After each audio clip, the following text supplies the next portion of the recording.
Well, a couple of things, and I'm going to say one thing and hang up, and then let Susan amplify or not. Paul Tafano and I were baby lawyers in the same firm for several years, so we know each other and Here, have I can just do it by tapping this. had a I friendship. did that already. But 4865. and Ronald McDonald certainly should have. Okay, so what are you doing now? I'm waiting for the help to see. We could use their help with the Medicaid work you've heard us talk about, and also. Hello. We're gonna let people in.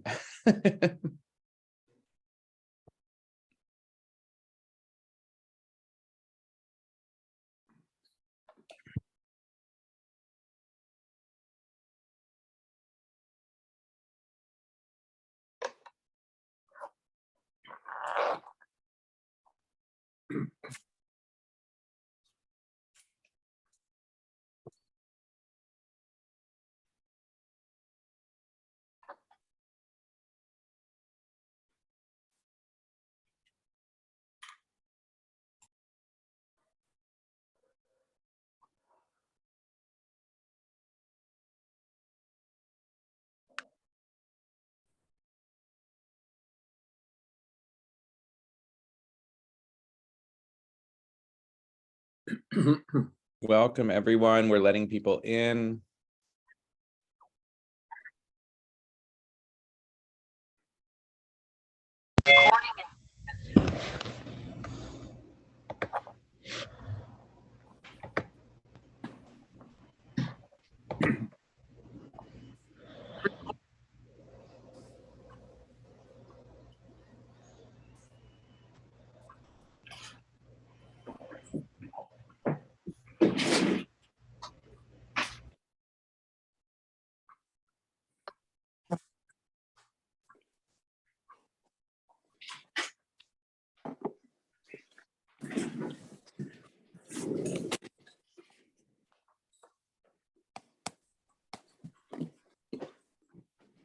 This is so lovely. We have a number of people coming and it's not even 12:30. You're early. You want that? Yeah, Okay. how's it going? Living the dream.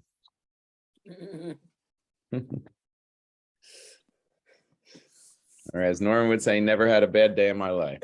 Right. That's what Norm would say. Yeah, Good mantra. you ready for the festivities Saturday and Sunday? Oh, it's gonna be really nice. It's I mean, everyone's been working really hard, really hard. Very, very grateful. and Can you excited. describe what the plans are? Yeah, during the I'm going, call? you know what, I'm gonna wait. I'm going to, but I'm going, I'm going to wait until everyone gets on because I think people Sure. want to hear that. Yeah. And then we'll end with that too, but certainly I'll give just in case people have to hop off, I'll give a quick overview of the plans. Good. Yeah. Seems like fun. It's going to be great.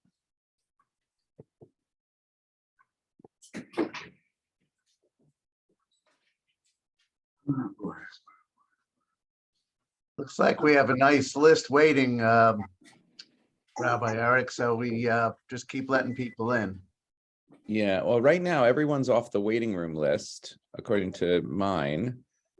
There's still more people coming in, but like one at a time now. Right. We'll give them some time. You never start a Zoom exactly at the time. That's just, especially a Jewish Zoom. I mean, it's like Jewish time and Zoom time. It's like compounded.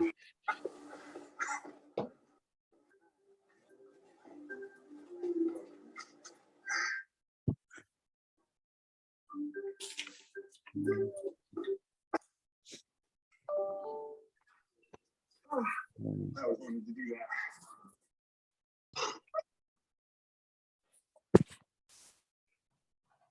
Very nice. Ooh.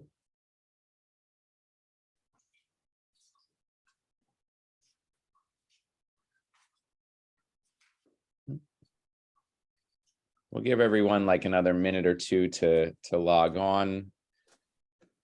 For those who are not on Zoom as frequently, and you turn on Zoom and it says you have to install an update, then you're late. It's very frustrating. I am on Zoom a lot, and it happened to me this morning. So.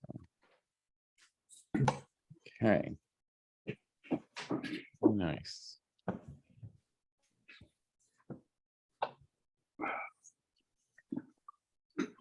Rabbi Eric, I'm just going to say welcome to so many good friends, and give the typical reminder that if you're not on the Lunch and Learn email list and you want to be, please email me or put it in the chat. I'll get you on the list.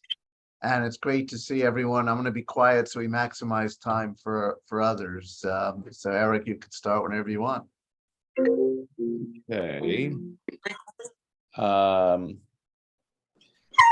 Well, I think 12:32 is a fair start, and we'll continue to let people in as they go. Welcome, everyone, and I want to start by saying thank you.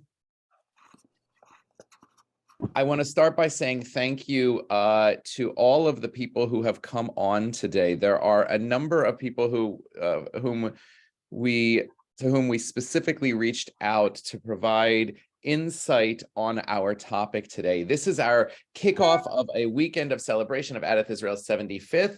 And in the context of that, and in part of what our core values and activities are at the synagogue, we wanted to include learning. And we thought, what a nice way to learn about the role of the synagogue in Jewish history. So we're going to go through that, and we have a panel of experts. In some ways, a panel of experts too numerous to list here. But when Len, I should say, sent out to all of the past presidents of Adath Israel, and including some of the past presidents also of synagogues that have joined us over the years, including Beth Tefillah and Suburban JCC B'nai Aaron. The response of past presidents who wanted to come on and be a part of this moment was near on 100%. And so I'm just grateful for that we that we have that sort of staying connection, as to call him to mind, and I know that Elise is here to call past President Glenn Unterberger to mind. He likened being a past president at Adath Israel to Hotel California, right?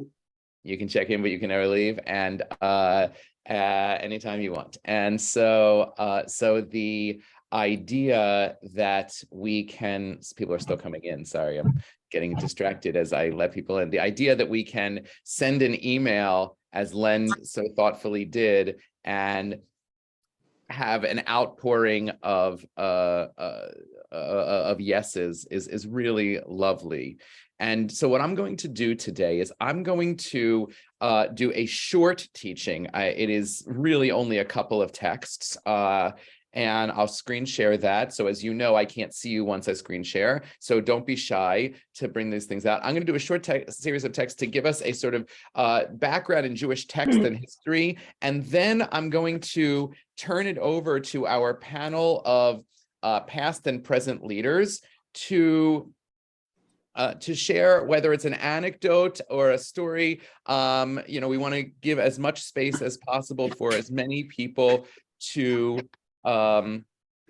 join into the conversation as possible of how this synagogue has worked and has strived and has sometimes succeeded, and sometimes, we always can grow more to fulfill that mission. So I'm going to share the screen so we can hop right in. I'm going to take the next 10 to 12 minutes on study of Jewish text, and then the remainder of the time that we have together until 1:30 is going to be a conversation that hopefully will elucidate this topic in our time. So here we go. Okay. So this is it. The synagogue essentially, though there are many, many, many things that we do as a synagogue that you do in the context of a synagogue. Most people on this Zoom are connected to Adath Israel, but not all. So not taking that even for granted. As a synagogue, we perform a lot of functions and programs, but there's really one overarching mission and job that we have. And to start off, I just want to show you, this is a picture of the interior of El Griba Synagogue in Tunis, which over here, I hope you recognize this one. El Griba Synagogue in Tunis is said to be the longest actively functioning synagogue in the world. Depending on whom you ask, it dates to one of the expulsions post-temples. So either back to the year 70 or back to the year 586 BCE. But I wanted to show you these two pictures side by side because you'll notice the archways, you'll notice the blue, you'll notice how the blue sort of directs your eye upward towards the light, towards the sky. You'll notice the central chandelier. You'll notice a lot of things that are reminiscent one of another. And I can assure you, knowing and having sat through many of the conversations and along with many of you about the ritual architecture of the renovation of the sanctuary, that at no point in time did we pull up a picture of El Griba Synagogue. When we did this, there must be something sort of inherent about these things. So with that in mind, please put it in the chat for a second. Of all the roles a synagogue plays, what is the one job that we have? If someone wants to say it, if you're having trouble with the chat, that's fine, but I'd love to just see some answers just to get our thought with continuity. Anyone else? Go ahead. Don't be shy. If you want to say it, here we go. Oh, good. This is so nice. Wow, here they come. All right, now I'm going to scroll back up to read some of these. Comfort, community, access, community, Jewish community, a place to pray, community, community, community, teaching, a focus for building and maintaining community, protecting common values, identity, anchor, perpetuity of the Jewish religion. Fantastic. And seeing that many of our past presidents and other synagogue leaders' life cycle events are giving their wisdom, as are all of you. I'm so appreciative of this. So if I had to guess, and by the way, all of these are great answers. My two to narrow it down, so many of these things are true. The two to narrow it down are community, which I think would include things like life cycle events and values that bring us together in a given moment. But when you go sort of 3D and you want to say, so here's our community, but we now want to stretch it through time, have that sense of community that is not a here and now, but stretches across the timeline as, you know, sort of cuts through all the generations. I think the community is one, but the question of seeing oneself as part of a community where in the Talmud, I can talk to Rabbi Akiva. I can say, I can have a kinship, even a togetherness with Maimonides through the conversations that we have, the shared peoplehood that we have. That, I think, I'll go back to some of our first answers, was this idea of continuity. To me, Jewish continuity means that we are taking that sense of peoplehood and community and shared values that we sort of coalesce around, and ritual moments and prayer, as several people said. And we're saying this in this moment is what binds us together, but perhaps even more significantly, we can stretch it across the generations and say it has also continuously in perpetuity what has defined us, cutting across really in many ways millennia.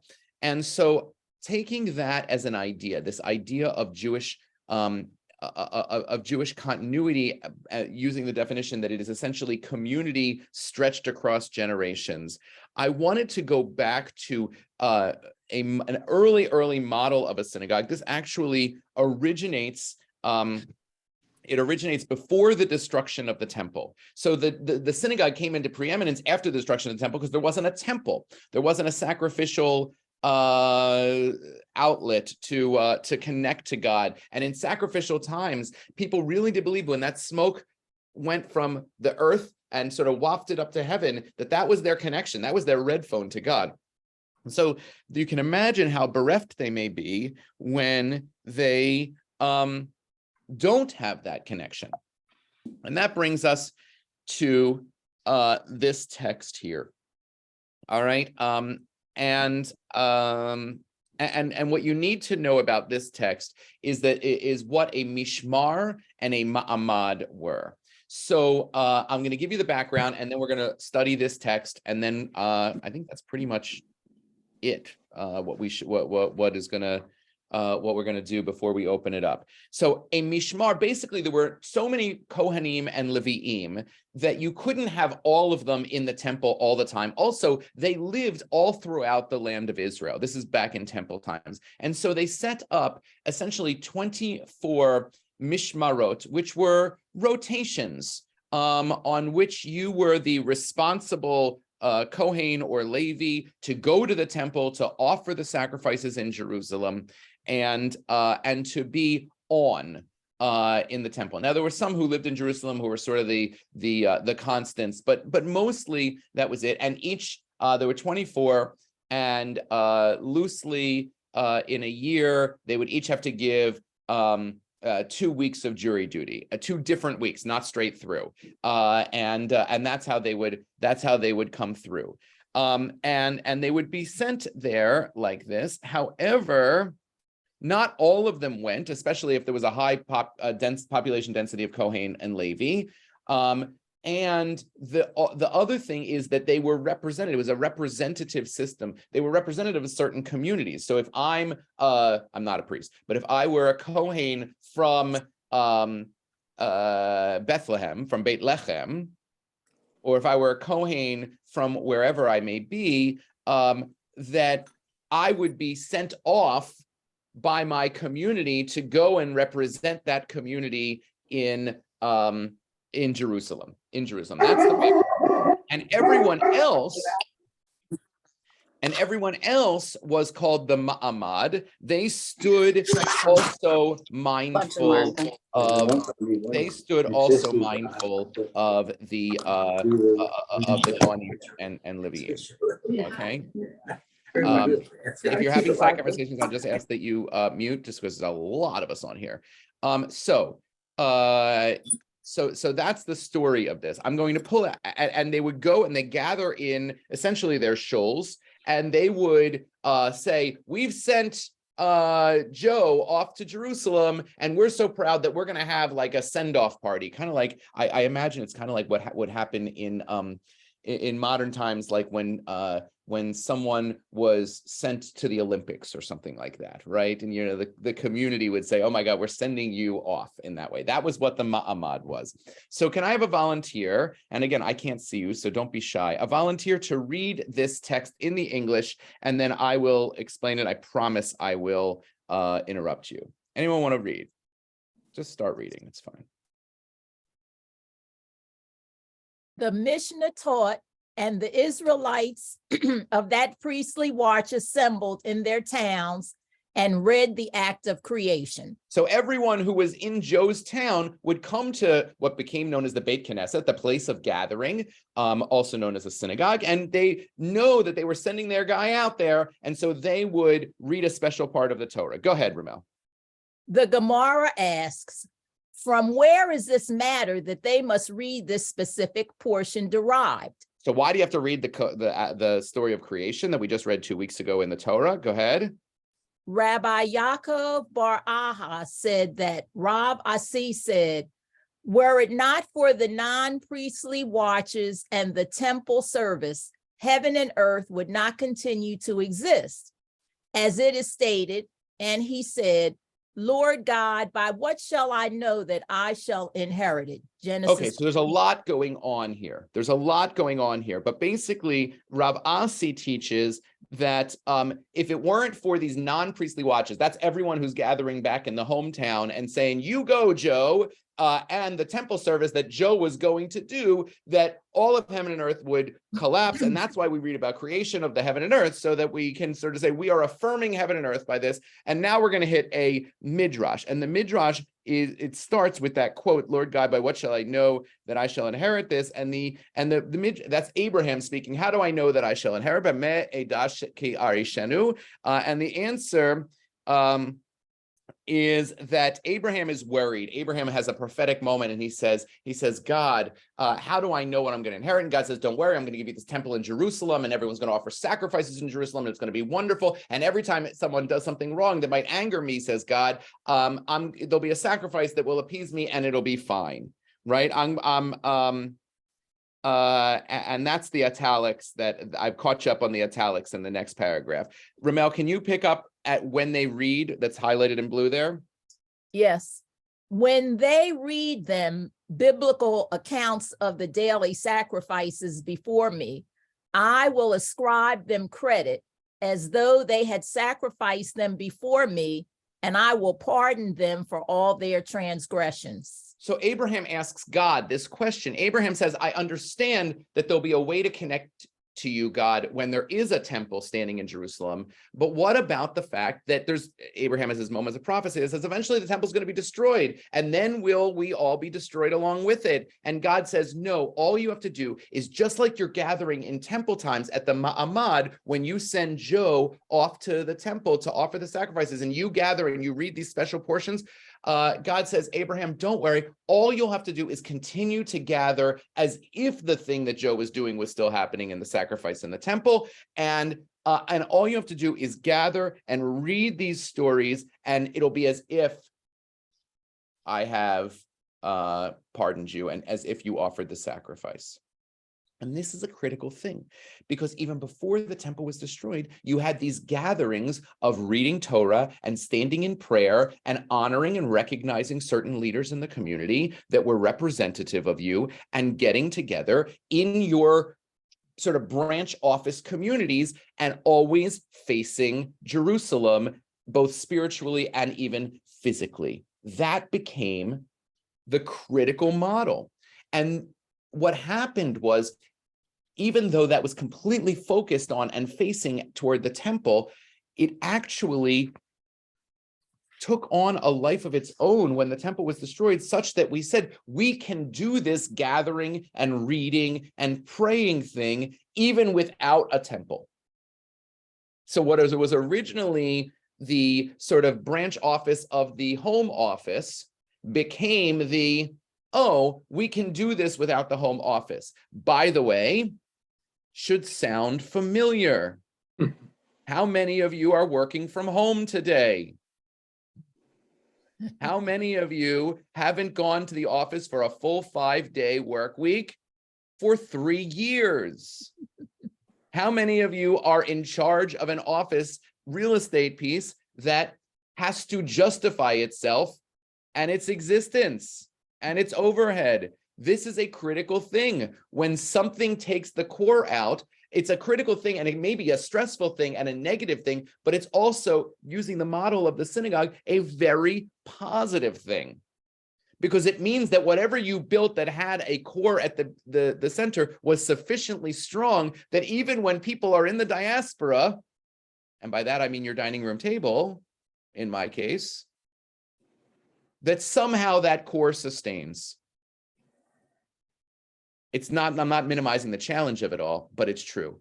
I want to show you a picture. This is Katzrin.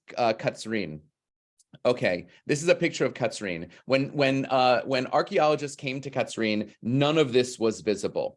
The only thing that was visible, can you see my arrow? You can see my cursor, was this threshold piece, right? This lintel right here. And they had the ground level was here. And it is this dark, like black charcoal gray basalt, because it's in the Golan, right? Okay, so that's the type of rock. And they saw this this thing, and they thought it was like a bench. And it clearly, you can see, has inscriptions on it and things like this. But the site, so you couldn't see anything, but the site was known by the Druze who were in the area as, however they said it, it was translated in as the Jewish temple. And it was a bench. That was it. These columns were not standing. The concrete here is new. They re-erected them to give you a sense of where they would be, but the tops were excavated. They were on the ground. So you can see the excavation from up top. So they started to excavate down, and they excavated some walls. On one of the walls, they saw etched into the wall this right here, an ancient representation of the menorah, which is actually this wall right here. This, to give you a sense of orientation, well, I'll ask you. Keep in mind that this is in the Golan Heights. Those of you who have good Israel geography. If I tell you that this is the entranceway, right? And that this here is the entranceway right here. And that the ark stood under these columns right here. And the bima stood under these columns right here. This was the centralmost point. What is this direction? What wall is this? Is this the north, south, east, or west wall? To the south. That is the south wall, because this is the wall that faces Jerusalem from the vantage point of the Golan Heights, right? And once they realized the orientation of the thing, and they dug down and they saw that people had, there was a remembrance of the temple and the menorah in Jerusalem, the menorah being a sign of Jewish continuity, they realized that they were in a synagogue in the north. And these synagogues existed before the temple was destroyed. It was just too hard to get to Jerusalem all the time. We were commanded to make pilgrimage at certain points, but most of the time, people gathered in shul. That's what they did. Okay, this is the last part of the same text. It's actually part of the same text. And I'll just do this really quickly so we can get to our panel in the next 2 minutes. Okay. And this it starts to list out a service that was going on in those shuls, right? Going on in those shuls. What would they do?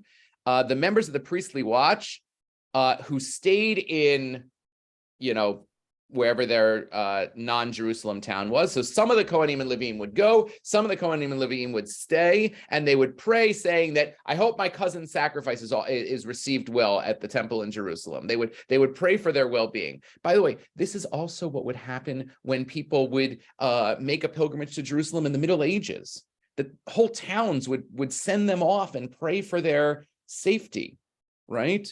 Now we just hop on a plane. We don't even think about it, right? But back then, this was a life-changing journey. And maybe one person in the town would come back and tell the story of what Jerusalem looks like, right?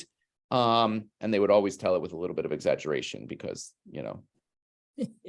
that's what you do when these things happen, right? So they would pray that whoever they sent to Jerusalem, that the offering should be, the sacrifice should be offered, and everyone would join the Kohanim and Levim that were still in the town, and they would assemble in the synagogue. It says the word synagogue right here, mitkansin levet knesset. They would enter, they would gather in the Beit Knesset. That's where I'm pointing right now. That's the word for synagogue, and they would have 4 daily fasts. They would actually fast. It was in those times. There were extra fasts. You get bonus fasts, not just Tisha B'Av and Yom Kippur. You would have bonus fasts all the time to try to intercede with heaven. And they would fast on Monday and Tuesday and Wednesday and Thursday. They wouldn't fast Friday because it was only a partial day before Shabbos came in. Clearly wouldn't fast on Shabbos, and there's a teaching that says you shouldn't fast coming off of Shabbos either. Okay. If there was a yontif, they wouldn't fast on that day. But what you start to see is that a service is happening here. We have Torah reading, we have ritual. It's a fast day. Everyone knows to come, right? And you have leaders of it, the leaders of the priestly watch, these representatives that sent their family members off to Jerusalem. So they're like one step closer to Jerusalem in this way. And so when the temple was destroyed, we already had a template for what a service might be. And we had no time, right? There was a question of Rabban Yochanan ben Zakkai sitting down and saying, okay, what are we going to do next Sukkot without a temple? The year 71, right? Like, what are we going to do? And they said, well, we got to capitalize on the nostalgia of the temple. So let's do things that remind us of the temple, right? By the way, we do this all the time. How many of you, if you're not lucky enough to have World Series tickets tonight, are going to watch this someplace? How many of you want to go? There's in Narberth, there's going to be like a watch party in one of the streets, right? You want to be as if you're in the temple. I mean, Citizens Bank Park, right? And you want to have that, sort of what's it called when I'm living vicarious, that vicarious situation, that vicarious experience. Tell me what it was like. I remember when the Phillies won in 2008. I have a lot of stories about that. I was in Detroit at the time, but we were flying back the day of the parade, but we didn't get back in time for the parade. Our flights weren't getting us back in time. So I called my brother from the cab as once our plane landed, and I said, Adam, tell me what it's like downtown. And you could hear it was crazy downtown. Tell me what's going on. And he's screaming into the phone because I could barely hear him. Oh my God, it's amazing. And I was like living vicariously through him. That's what this is, right? So we already had this. We already had this temple service. And Rabbi Yochanan ben Zakkai said, there are already people who have this way of living vicariously of the temple without being actually in the temple. Will it be enough to remind us the experience of being in the temple? Now, the problem is they didn't know that was going to have to sustain them for 2,000 years. At the moment of it, at least for the first maybe 60 or so years of it, they were like, what do we do right now? So that people don't forget, so that people hold on to that experience, that emotional experience, right? And that really, that's how the synagogue took hold. Because the synagogue is designed for Jewish continuity, to remind us, to place us, to situate us as if we are living vicariously, not just through the people that we in our generation send to Jerusalem to offer a sacrifice in a temple, but we are living vicariously through the people who 2,000 years ago offered a sacrifice in the temple. It is as if when we read those parts of the liturgy, that they are offering on our behalf, right? We're gonna go to our panel now. These are the questions. What I'm going to do with the questions, I'm actually going to put them in the chat so that we can see one another a little better. But as I'm doing that, I just want to conclude this part with a story, and the story goes like this. The story goes that the Baal Shem Tov, who was the founder of modern Hasidism, whenever there was a pogrom that was about to come about, hold on for a second. There it goes. Whenever there was a pogrom that was about to come, the people of his town would say, Baal Shem Tov, we need you to intercede with heaven on our behalf. And he would say, okay, I'll do that. And he would go to a place in the woods, a very specific place in the woods, and he would start a very mystical spiritual fire. And he would say a very specific prayer. And because of the specific place in the woods with the specific fire and the specific prayer, they ended up okay. In the next generation, the Rebbe of the time, the disciple of the Baal Shem Tov, his son-in-law, was also asked to intercede with heaven when a pogrom was coming. There was evidently a pogrom every generation, and they said, please intercede. And he says, okay. And he goes to the place in the woods and he calls out to God, and he lights the fire and he calls out to God and he says, God, I don't know the prayer that the Baal Shem Tov gave, but here I am at the place in the woods and I lit the fire. Please let that be enough. And it was enough. And they survived the pogrom. Next generation, now the third generation. Please intercede with us, the disciple. Please, Israel of Rizhin, please intercede with us, please, please, please. And so he goes to the place in the woods, but he doesn't know how to light the fire and he doesn't know how to say the prayer. And so he says, I'm here in the place in the woods, God, please let that be enough. I don't know the fire, I don't know the prayer. And it was. And in the fourth generation, sorry, that was Yisrael of Rizhin. The fourth generation, they say, please, there's a pogrom coming, please intercede. And he sits in his armchair and in his chair, unable to go to that special place, unable to light that special fire, not knowing the prayer, and tells the story and reenacts the story and says, please, God, let this be enough, that the story of the place in the woods and the fire and the prayer, that it should be enough. And the story goes that it was enough to tell the story.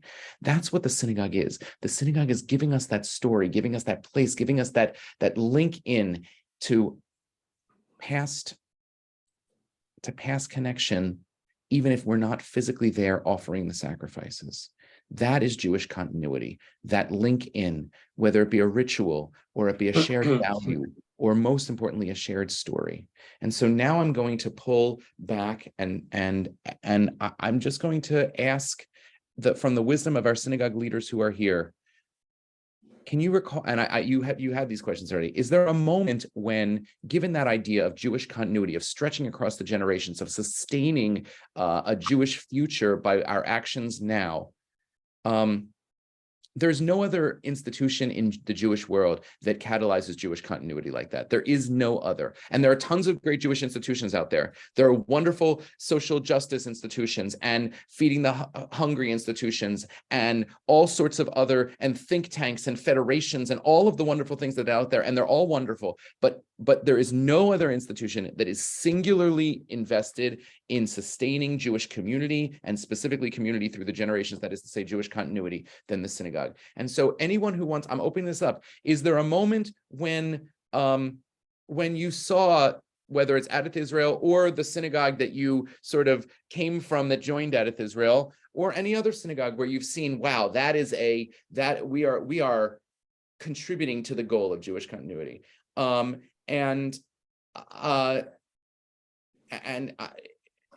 I think the best way to do this, just because there are about 18 people on here who are past presidents, literally, is if you want to talk, why don't you, because I know that not everyone wants to say something, why don't you just chat me directly? You can direct message me in the chat and I'll call on people. I will ask people to limit yourself to 2 minutes. I know we can all tell stories, war stories forever, but limit yourself to 2 minutes, because we have a half hour left, and I want to make sure we get to people.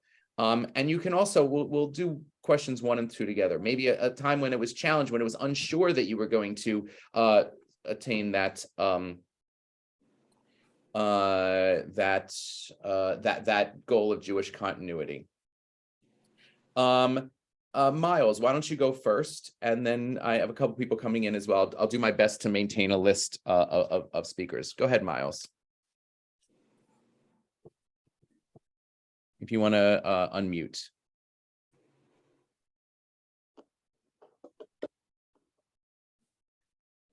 I can't hear you, Miles.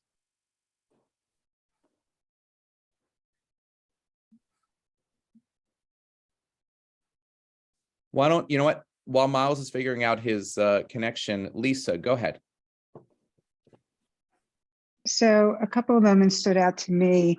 The first was, and actually, Rabbi, this is something that you started at the synagogue when I was president, was birthday party for the world. And it started as the kids coming in and under a chuppah, or we had a couple of chuppahs on the bima, and the kids coming in and did a blessing for the children, and then the kids went out to have the birthday party for the world. And talk about Jewish continuity. I mean, that's our future. And it was incredibly chaotic, and at the same time so incredibly beautiful that I don't think anyone complained about the chaos, because it was just so adorable to see the kids and just so beautiful to see our future that way. The second brief moment that's a very long moment because it's still continuing is we started the Hineni campaign, and to ensure the continuity of our synagogue and enhancing our building and future programming. And that continued through lots of, I see lots of presidents on the screen who had worked with it as well. And we got quite a bit of pushback.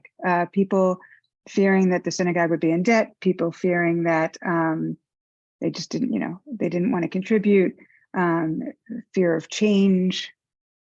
Change is scary, but oftentimes good. So those are my 2 points. Thank you. Yeah, I mean, the only reason we don't march the kids through now in the synagogue was actually there were so many kids that we couldn't actually, they couldn't actually get in. So that's what we call a good problem, champagne problems, right? Miles texted me that he's back on microphone. Go for it, Miles. Can you hear me now? Yes. Okay, great. Sorry about that. So Okay. I'm going to probably talk about something that was, a moment around mission, and that was what we had to live through with the financial issue during my period as president.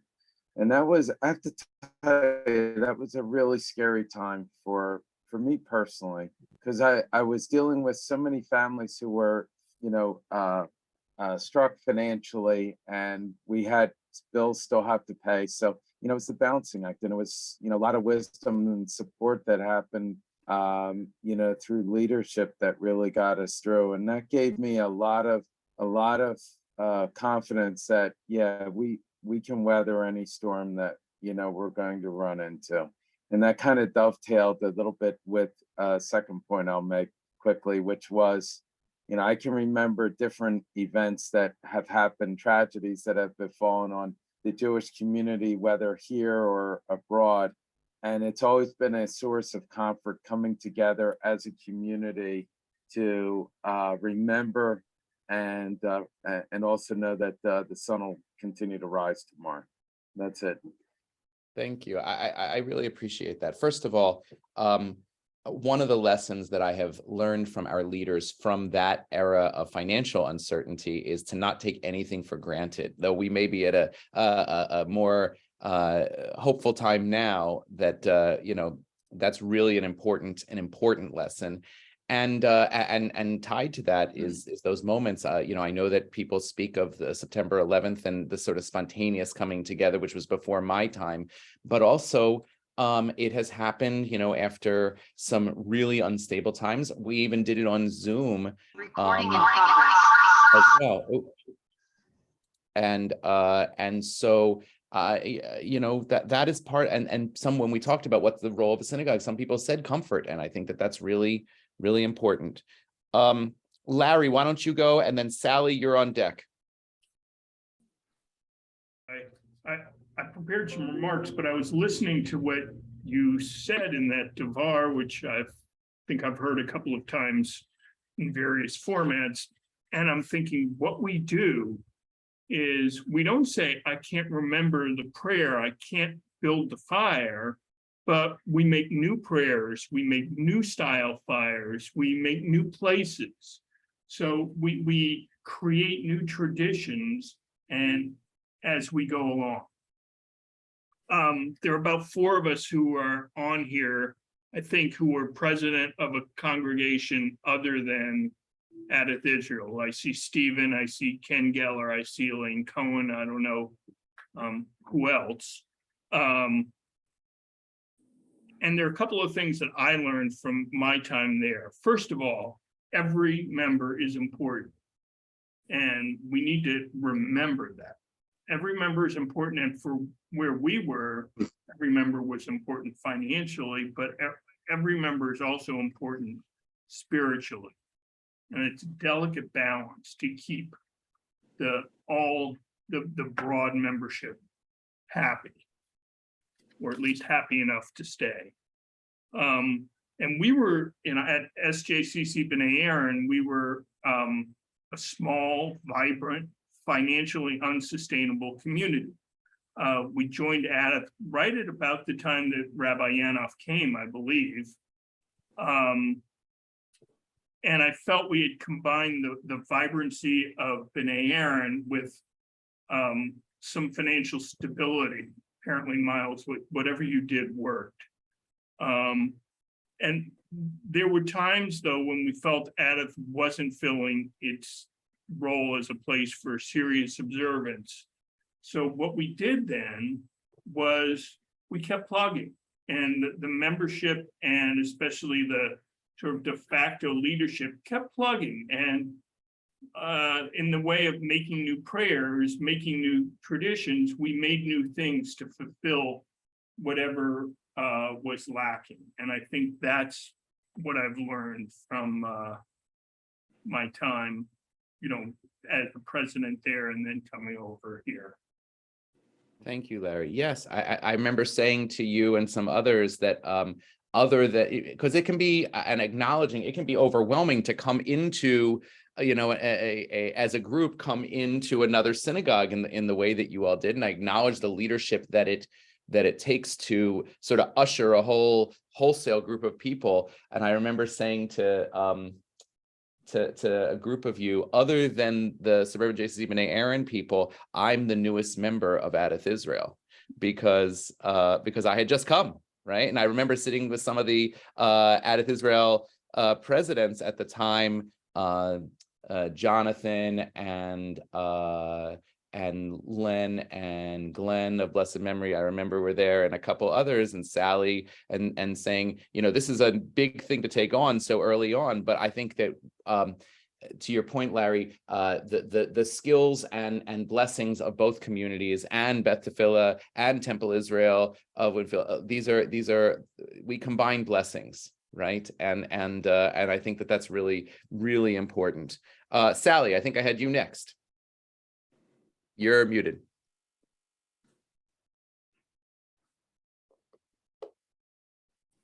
Okay, well, Great. It's a good thing I was on mute because Larry and Rabbi, you both totally stole my thunder. Because what I was going to say is that, obviously it was during my tenure, and I believe it was Len's when Beth Tefillah joined us, and being involved in both of those experiences, I know that the ADIF leadership took it very seriously that it wasn't going to be a merger, but a combination. And that I think we did it really well. I mean, there's always little hiccups and some, learning curves, but I think that we did it really well. And that through the combination, the community has become stronger and has evolved, and it's apparent what we are. And to quote our beloved Glenn, and this answers maybe your third question about advice, is that one of the things, my mantra throughout my presidency was, you can't always control the outcome, but you can always control the process. And the process has been really important, I think, to all of the leaders that I know are on today, and others who aren't. And I think we do it really well. Thank you. Thank you. I appreciate that. And I appreciate ongoing leadership. And naming, by the way, the number of times that Glenn's name has been mentioned, even just today, is really special and important. I think want to make sure, Len Orrit, I think you had said that you would speak, and want to make sure we have a voice from Beth Tefillah as well. Yeah, I would like to speak, but I don't want to speak necessarily about Beth Tefillah. What I want to speak about is something more personal, because about 16 months ago, I lost my wife after a very brief illness. And needless to say, that was a traumatic event. But the synagogue was there for me, and the congregation was there for me. And the the Minyan was there for me. And to me, that's been a very important part of the process of healing, but it's also been a very important part of making me part of the community, making the community so important in the sense of providing support for not just me, but for all those people who have had need of turning to the Minyan and to the congregation in general. And even to this day, even with the pandemic, the Minyan continues, and people are able to get support and find comfort from being in our Minyan, and we've managed to provide that continuity. So from a personal point of view, and also from the congregational point of view, I think that's been a very important part of this synagogue. Thank you for saying that, Len. I will amplify what you just said, only that in addition to the Minyan being there for you, you have been there for the Minyan in this time of rebuild. And rebuild, by the way, is an act of Jewish continuity. It is a statement, is a bold act of Jewish continuity to say, we say Sheyibaneh Beit HaMikdash, right, that the temple should be rebuilt. But here we are in the wake of the pandemic, we are rebuilding everything. And Len, you have been a critical part of that. And thank you for sharing it on a personal level. Not every synagogue, not every movement has the custom of having the mourners stand individually for the mourner's Kaddish. And sometimes I get the question of, that feels so uncomfortable. Why do we do that? And my answer is because sometimes it can be really hard, but really critical to be seen. And just to know how much people are seen in the context of Minyan and in the context of comforting. There's a story that in temple times, everyone would walk in one door and sort of process in the same direction towards an exit as there was a procession going on, except the mourners and those who were in need would walk the opposite way. And the reason was that they wanted to be seen, that they needed to be seen. They needed to make eye contact with people who had something in their life that had shaken them out of the typical way. And to know, Len, that you've been seen, I'll just tell an anecdote, and I think Jonathan would not be upset about this. So Jonathan Goldstein, who's not on this, but is a member of our daily Minyan and a pretty regular and Shabbat. Once we started to come together, Len at one point in time said to me, "Tell me about that Len Aret. I mean, I always knew he was there, but now I see him a lot." And the idea just of being seen and being in a community where you are seen, I think is critical. Jonathan Schiffman, will you share, please?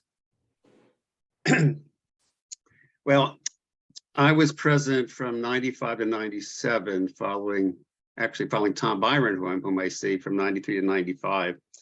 And during those years, that was really what I'll call the tail end of the Adath Israel resurgence.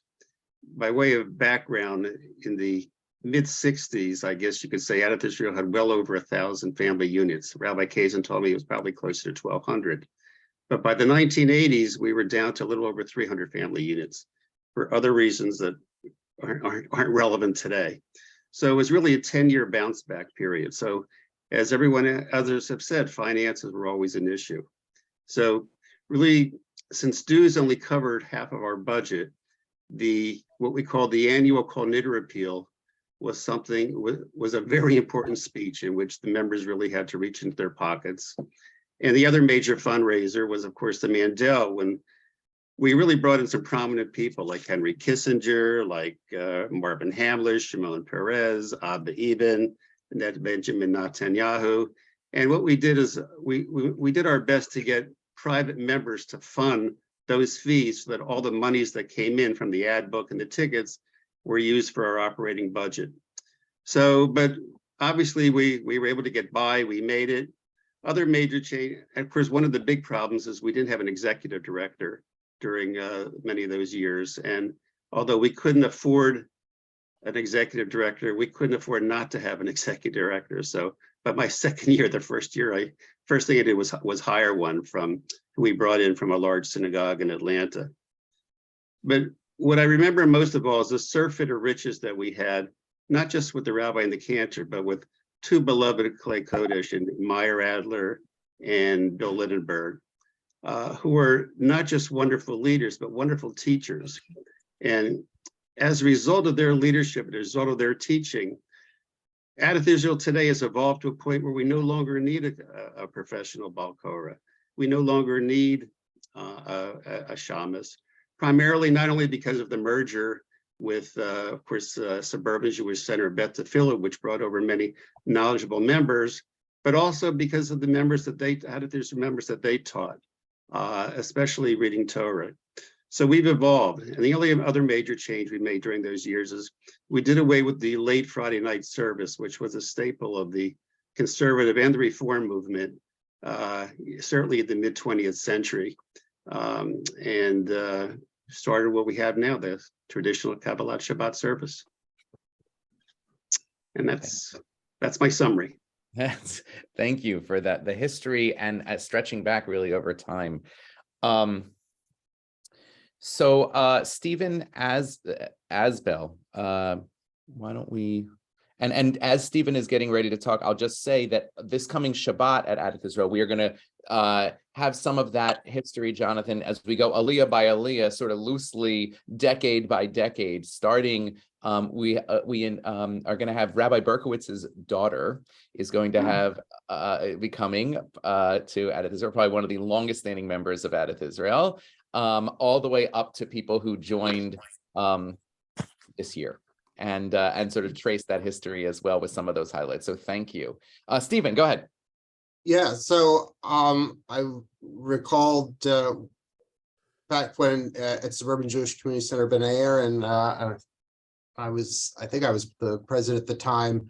One of the things that really brought our Jewish values and community together, we were part of a group of houses of worship. The rest were churches, and we would take turns hosting homeless people in transition, provide them temporary shelter while they were waiting to get more permanent housing assistance.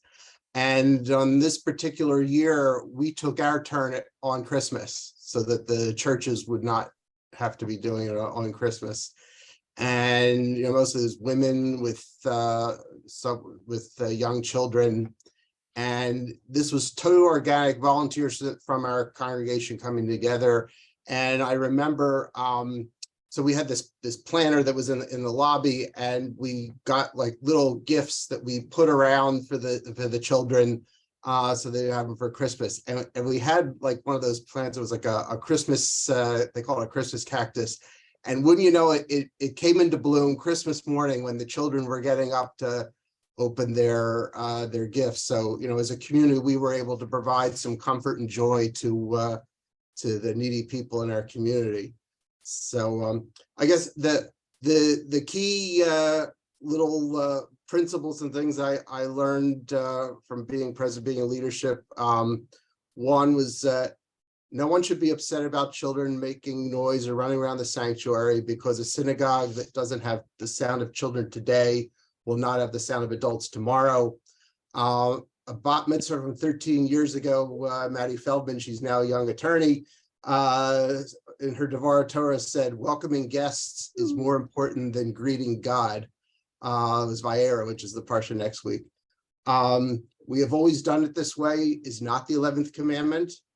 And perhaps the most important thing, if you're planning an event, one of the great truths of the universe, if you feed them, they will come. So that's what I learned. Love it. Those are great lessons. And I want to encourage our leaders to transition toward lessons. Now we're going to call on Bruce in a moment. I will tell you that the upgrade to a Kiddush lunch, as opposed to those of you who remember the when I know that they were happening when I first got there, of the raspberry or the cranberry and blueberry frozen, refrozen, and refrozen muffins and bread that we had. I give people a credit for seeing the power of that upgrade. Bruce, go for it. So the past presidents on this call will probably all tell you privately that it's a thankless job, but it's not. I'll tell you that Norm Cohen and many others went out of their way to pick me up by saying thank you. And I think we all owe sort of that to the next generation of leaders to make sure that we're saying thank you. Somebody talked about the person who's not in the room. And for me, I was trying to find ways to get people back into the room. It's not always on Minion and it's not always Saturday morning. So we started speaker series. But for me, probably the best one was I'm a self-help guy. So 2 weeks before the high holidays, we had a come and help the synagogue, and we polished the silver for the Torahs. And we had 100 people show up, and they put mulch down and put flowers into the gardens because we couldn't afford to do it, by outsourcing. We needed to do it ourselves. And we connected with people, and that connection is one of those things that will last a very long time. Synagogues are made up of lots and lots of different people to connect with everybody, but we've got to work at it. So everybody say thank you to Bob and whoever's next and who's ever next after that. Bruce, that is lovely. I always on the high holidays make a point because the high holidays are one of those times that by their nature are a bit of a spectacle. And I always say, you see the tip of the iceberg here, and the people who are doing it are both the lay leaders whom we honor in this hour, and also the staff that also take a lot of hits in our heaviest time. And I can tell you for this weekend that begins with this program, they are working, and coming off the high holidays no less, they are working so hard, as are so many of our volunteers. Elliot, I know you wanted to say something, and then we'll start to wrap up. Go ahead. So this is for the lessons learned part. Yes. I was really pleasantly surprised when I found out that if you ask people for help, they actually want to help. And just as I learned, I'll bring up the name one more time, when Glenn of blessed memory tapped me on the shoulder, I thought I'd go to a meeting or two and that would be it. And here I am 12 years after that or something like that, having been in a variety of roles. The other thing I learned, and this goes to community, and I spoke about this when I made my first high holiday speech, community, and I found out, unfortunately, a year after that, how much you need people to help you. Our daughter was very sick, and I was here maybe half the time, but somehow with the help of many in this room and others who aren't, people were willing to step up and show what a community this is. So, and I also want to say one thing to Lenore and Bob Salvin in particular. I don't know if I could have managed this through COVID. And I give you all the credit in the world. Thank you for what you're doing. Amen to that. I'm able to stay on a little bit longer for those who wish, and I think there'll be some other past presidents who wanted to put something in the chat. I want to thank you all.